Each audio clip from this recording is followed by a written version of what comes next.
As a kid from Alabama, I was a little weird growing up.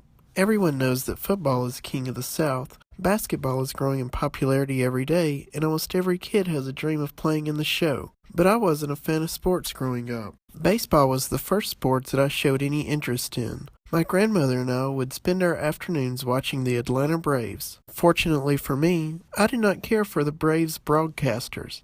Maybe the games I watched were slow, and there wasn't enough action to keep a 12-year-old's attention. I don't know. Luckily, there was ESPN to turn to. I have never been overly thrilled with ESPN's broadcasters, but I was introduced to teams Atlanta didn't play very often.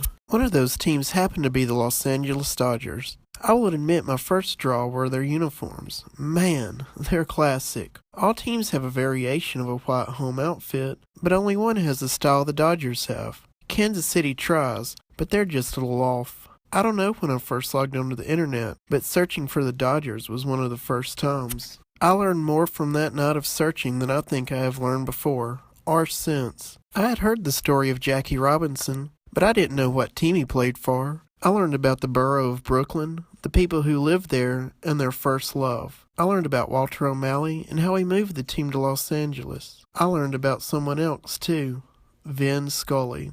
I soon quit searching for information on the Dodgers and searched for Scully instead. On YouTube, I found several clips of his greatest calls. I was hooked. Before, baseball was just a game, but Scully painted a vivid picture for me. I couldn't get enough. He can have you on the edge of your seat for a routine fly ball, a strikeout, or even a foul down the line. Scully is a true wordsmith. He never took his job lightly, never wanting to get behind a microphone without enough information to tell you the story he wanted to tell. He even allowed you to see an opposing player in a different light, letting his listeners know how he was able to walk to a big league plate with a bat in his hands and what motivates him to stay there. He wasn't exclusively baseballs. He was found in the booth from football to tennis to golf. He would tell you stories about those players you would never forget. Vin Scully retired on October 2nd of this year, after 67 years in service with the Dodgers. I've been lucky enough to travel to Los Angeles twice in my lifetime, making sure I found the station that carried his friendly voice. I'm not jealous of much in this world, but I am jealous of the Angelinos who had the opportunity to grow up listening to him day in and day out for the last 58 seasons.